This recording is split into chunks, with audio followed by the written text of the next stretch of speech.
4 pounds of silicone over top of a fresh cooked chicken. A lot of you wondered why. Now it's been about 48 hours later and the silicone has fully cured, so why don't we cut it open and see just what happened to the chicken inside. Now the coolest thing about a two-part silicone kit is both parts start out as a liquid, but when you mix the two parts together it begins a chain reaction that cures the two materials into a silicone rubber. Silicone is a very cool material, and when it sets, it doesn't stick to anything. So by encapsulating my chicken with silicone, rather than wasting it, I immortalized it. Let me show you what I mean. That is the chicken.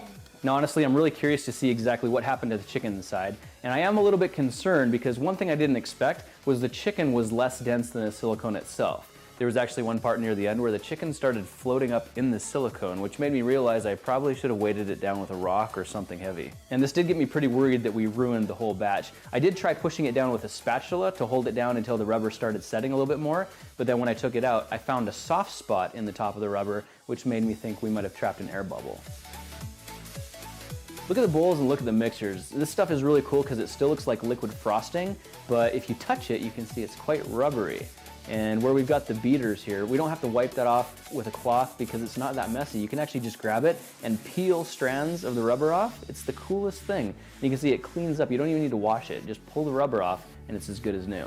That's because silicone does not stick to things. In fact, the only thing that it really does stick to is other silicones. So by using a silicone spatula, I've pretty much ruined it because this has turned into one big block chunk of silicone. So unfortunately, we've got to throw that away, but that's really not that big of a deal. I wonder if you can make your own balloons out of this stuff. Oh yeah, I do too. Now honestly, I'm just as curious as you to see what happened to the chicken inside. And you can see 48 hours later, this has completely turned to rubber. I mean, I got my kids poking their fingers into it and you can see it's no longer a liquid.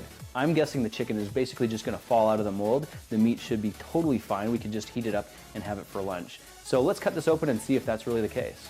I decided to make my chicken mold in an acrylic box because that way we can get some different camera angles and I think it looked really neat. But I also designed it so that it bolts together, and the reason I did this is because this chunk of silicone would be extremely difficult to get out like this. But if we unscrew the different walls, we can take the panels apart and basically knock the rubber block out until we've got just one big chunk of rubber that we can deal with a lot more conveniently.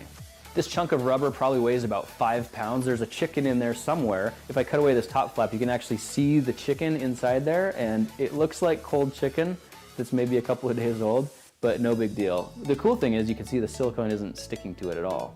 And we could just cut this straight in half, but I want to use this as a mold. So I think the best way to do that is to make kind of jagged cuts back and forth, almost like a saw blade, because that's going to help the mold close back together a little more seamlessly for when we go to pour things like chocolate and gummies.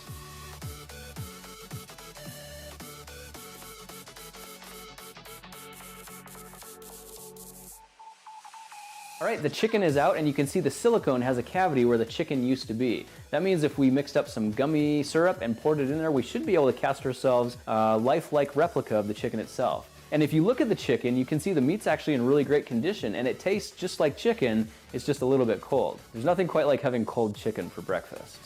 So check this out, guys. My wife actually just went and heated up the chicken and brought it back so we could try it and tell you how it tastes after sitting in silicone for 2 days. Surprisingly, it actually smells pretty good. It actually smells as fresh and delicious as it did the day it came from the store. I'm gonna go ahead and let my wife have the first bite so she can give you some honest and genuine feedback about what she really thinks. Tastes like chicken? It's actually really good. All right, it's good. Chicken is good, nothing wasted. Because this sat in a block of silicone for 2 days, there was no air that was able to get to it, and so no bacteria was able to decompose it. Plus we had it sitting in the fridge as well. Still tender and juicy. Good. Now let's take a look at our rubber pieces just to see how well they turned out. You know, surprisingly, I didn't actually find an air bubble in there at all. I think this is just from when the chicken raised up, it got really thin, and that's why I was able to push down on it. But the rubber seems to be in really good shape, and if we push the two pieces together, you can see all the seams disappear, and it actually looks very promising that we could cast ourselves a gummy chicken. What do you think? Should we try that in the next video? So we've got ourselves a rubber chicken mold. We've got an acrylic box that's designed so we can flip this thing upside down, pack it back inside, and bolt it back together. And now we've got ourselves a silicone candy mold for making gummy chickens. So I went to the local super center and I got a ton of Caro syrup, some Jello, and some gelatin. I'm gonna make up a big batch of gummy syrup and see if we can make ourselves a gummy chicken. Will it work? Your guess is as good as mine. We're gonna find out in the next video, but until then, thanks so much for joining me for this experiment. I'll be looking for you in the next one. Talk to you then.